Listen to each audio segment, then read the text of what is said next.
सुप्रभात बच्चों। लॉकडाउन में क्या स्थिति है आप लोगों की? छोटे छोटे बच्चे हैं आप लोग तो चतुर्थ कक्षा के, खूब उत्पात मचा रहे होंगे, दिन भर खूब बदमाशी करिए, लेकिन पढ़ाई के समय पे पढ़ाई भी करिए।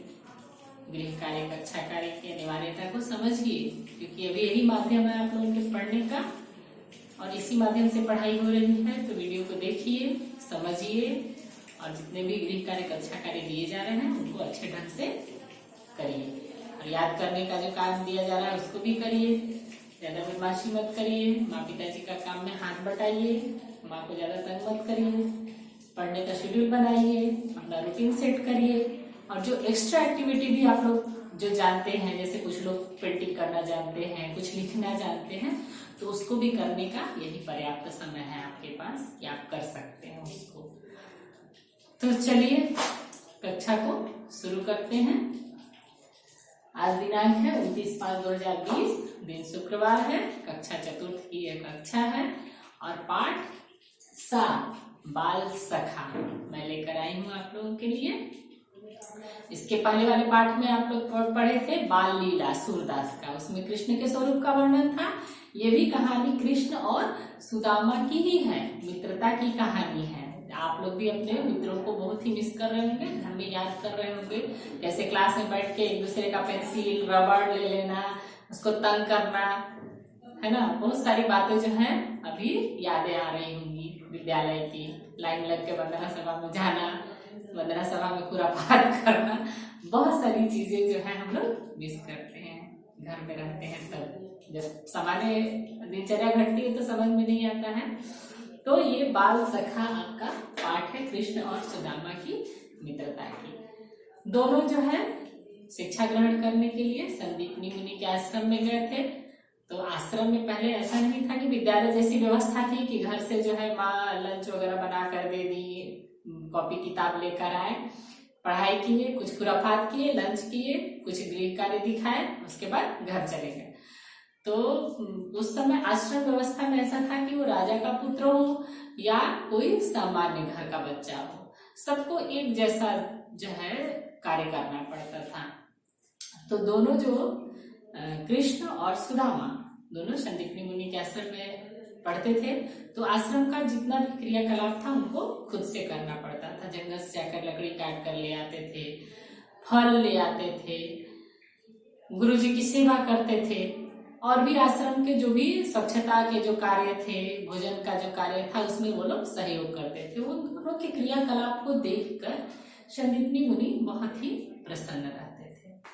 इसके बाद जो है दोनों की शिक्षा पूर्ण जब हुई, आश्रम से निकले, कृष्ण जो है वो मथुरा गए, कंस का वध किया उन्होंने। इसके बाद द्वारिका के राजा बने और देश में जहां भी जो राजा ऐसे थे जो क्रूरता का कार्य करते थे, अपनी प्रजा के साथ अपनी प्रजा का ध्यान नहीं रखते थे, तो उस पर आक्रमण करते थे, उनको परास्त करते थे। जरासंध का उन्होंने वध करवाया पांडवों के साथ मिलकर। और जो सुदामा थे वो अपने गांव चले गए। गांव में जाकर उन्होंने, गांव की स्थिति उतनी अच्छी नहीं थी, गांव के बच्चों को पढ़ाने का कार्य सुदामा करने लगे। तो गांव की स्थिति अच्छी नहीं थी तो सुदामा की भी स्थिति अच्छी नहीं थी। अब जैसा भरा पूरा गांव रहेगा तभी ना उनको मिलता भिक्षा के रूप में या गुरु दक्षिणा के रूप में जो भी वस्तुएं मिलनी होती, तो वैसा उनका हुआ नहीं। कृष्ण तो द्वारिका के राजा बन गए और सुदामा जो है वो निर्धन ब्राह्मण ही रह गए। तो देखिए एक ही जगह पढ़े हुए दो व्यक्ति है ना, दोनों का अलग अलग जो है वो कार्य हो गया। एक राजा बन गए, एक निर्धन ब्राह्मण रह गए। सुदामा के यहाँ जब भोजन का भी समस्या होने लगी तो उनकी पत्नी, सुदामा जो अपनी पत्नी से हमेशा बात करते थे कि मेरा मित्र जो है वो द्वारिका का राजा है।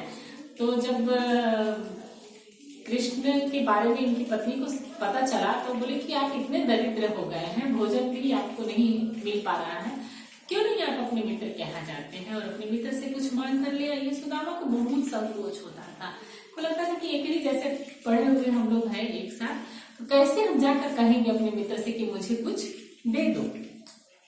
लेकिन फिर भी इनकी पत्नी ने, सुदामा की पत्नी ने जो है विवश कर दिया इनको जाने के लिए। तो बोले कि मित्र के यहाँ मैं पहली बार जा रहा हूँ, तो मुझे कुछ दो, मैं उपहार स्वरूप कुछ ले जाना चाहता हूँ वहां पे। तब इनकी पत्नी ने कहा कि घर में तो कुछ ऐसा है नहीं कि मैं दे दूं आपको ले जाने के लिए, लेकिन भुना हुआ चावल था, उन्होंने एक पोटली में बांधा और सुदामा को दे दिया। वो सुदामा जो है पहुंचे जब द्वारिका, तो दरवाजे पर दरबान ने उन्हें रोका। तो सुदामा ने कहा कि मैं कृष्ण का बाल सखा हूँ, बचपन का मित्र हूँ मैं कृष्ण का, आप जाके संवाद उनको दे दीजिए कि आपका बाल सखा सुदामा आपसे मिलने आया है। कृष्ण के पास ये संवाद पहुंचा, और देखिए मित्रता कितनी अनमोल चीज होती है, वो भी बचपन की मित्रता, कभी नहीं भूल सकते इस चीज को। बचपन की जो मित्रता होती है, जो साथ पढ़ना, खेलना, कूदना, बदमाशियां करना, कभी आपके जीवन में नहीं भूल पाता है। तो जब कृष्ण के पास ये संवाद पहुंचा कि सुदामा आए हैं आपसे मिलने के लिए, कृष्ण जो है दौड़ते भागते राजमहल से दरवाजे पर आए। और एक बहुत अच्छा यहाँ पे मैं पंक्तियां कहना चाहती हूँ आप लोगों के सामने कि देखी सुदामा की दीन दशा, करुणा करके करुणा निधि होए, पानी परात को हाथ छुयो नहीं, नैनन के जल से पवित्र होए। कृष्ण के अश्रुधारा बहने लगते हैं, रोने लगते हैं देख के सुदामा की दीन दशा को कि मेरा मित्र इस अवस्था में और मैं यहाँ पे राजपूत कर रहा हूँ। सुदामा को ले जाते हैं, वहां पे अपने महल में आसन पे बिठाते हैं, अपने हाथों से उनके पैर को धोते हैं। ये मित्रता है, देखिए कितनी बड़ी मिसाल है मित्रता की। धोते हैं, पूछते हैं, सुदामा का हालचाल पूछते हैं। सुदामा संकोच बस कुछ पता नहीं पाते हैं, लेकिन फिर अपनी व्यथा को तो देख के ही कृष्ण समझ जाते हैं कि इनकी दशा जो है बहुत ही खराब अभी है, निर्धन हो गए हैं एकदम, बिल्कुल कुछ भी चीज है नहीं इनके पास, धोती फटी हुई है, पैर में चप्पल नहीं है। तो व्यक्ति का दशा देख के ही समझ में आ जाता है कि उसकी अवस्था क्या है। कृष्ण जो है वो अब कहते सुदामा कि मैं कैसे मांगू, जो मित्र मुझे इतना भाव दे रहा है, इतना सम्मान दे रहा है, उसके सम्मुख में मुंह कैसे खोलूं, कैसे मैं मांगू कि मुझे इस चीज का भाव है, मित्र मुझे धन दे दो। सुदामा कुछ नहीं कहते हैं, लेकिन कृष्ण जो है वो समझ जाते सुदामा की बात को। और सुदामा जो है अब बाहर जो निकलते हैं महल से, कृष्ण जो है वो कहते हैं कि मित्र तुम मुझे मेरे लिए क्या ले आए हो, कुछ न कुछ तो जरूर लाए हो। सुदामा अपनी पोटली जो है वो छुपा के रखते हैं, देना नहीं चाहते थे। इतने बड़ा राजमहल में रहने वाले व्यक्ति को मैं भुना हुआ छोटा सा पोटली कैसे दूं? उनको जो है बहुत बुरा लग रहा था, सुदामा जी को संकोच हो रहा था। लेकिन कृष्ण तो बालपन से ही नटखट, बड़े होने के बाद मित्र के साथ तो कुछ न कुछ बदमाशी करेंगे ही। सुदामा से पोटली ले लेते हैं वो, और चावल जो है वो ग्रहण कर लेते हैं। इसके बाद जब सुदामा महल से निकलते हैं, उनको उचित वस्त्र वगैरह दे देते हैं पहनने के लिए। सुदामा जब महल से बाहर निकलते हैं तो विचार करते हैं कि मैंने तो कुछ नहीं मांगा, अब मैं पत्नी को जाकर क्या जवाब दूंगा। वहां से बोल क्या हूँ कि मेरा मित्र बहुत बड़ा जो है राजा है, द्वारिका का राजा है, तो कुछ न कुछ मुझे देगा। लेकिन विचार करते करते जब अपने गांव पहुंचते हैं सुदामा उस ग्राम में, तो वहां पे देखते हैं कि उनके पहुंचने से पहले ही कृष्ण के सैनिक जो है वहां पहुंचकर सुदामा का बहुत बड़ा घर बन जाता है।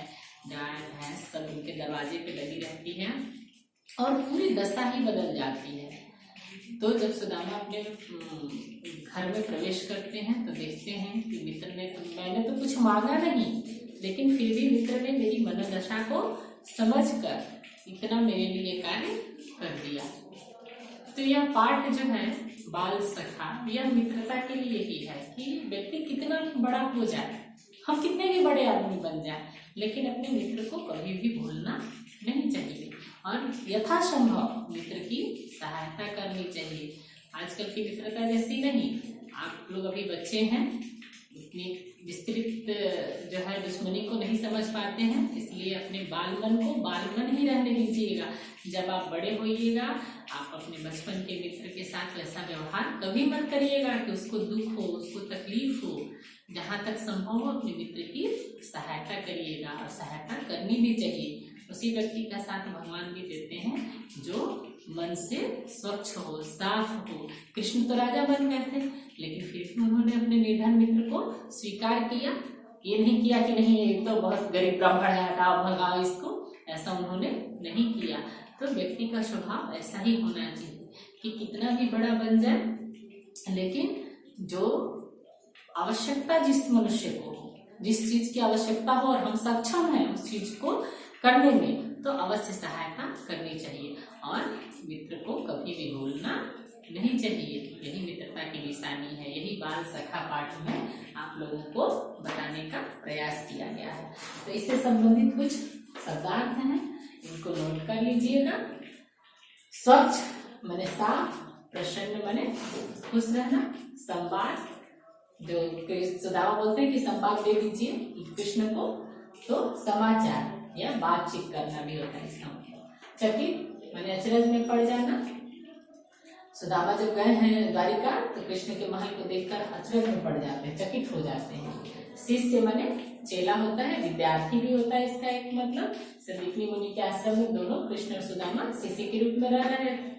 उपहार माने सौगात, तो कृष्ण ने बहुत सारा उपहार दिया सुदामा को। तो यह आपका हो गया पाठ बाल सखा। इससे संबंधित प्रश्नोत्तर और कुछ गृह कार्य में आप लोग को मिलेगा। अभी इसको जो है इसको लिखेंगे और याद करेंगे। तो गृह कार्य नोट कर लीजिए।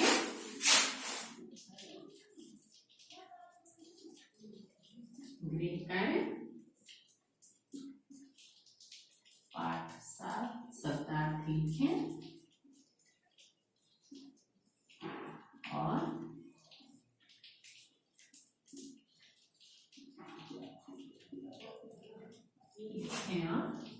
याद करें। इस पाठ को पढ़िएगा ध्यान से, आप लोग को बहुत अच्छा लगेगा। और हाँ, बाल लीला जो कविता है उसको याद भी करने का प्रयास करिएगा, वाचन करिएगा और याद करिएगा। धन्यवाद बच्चों।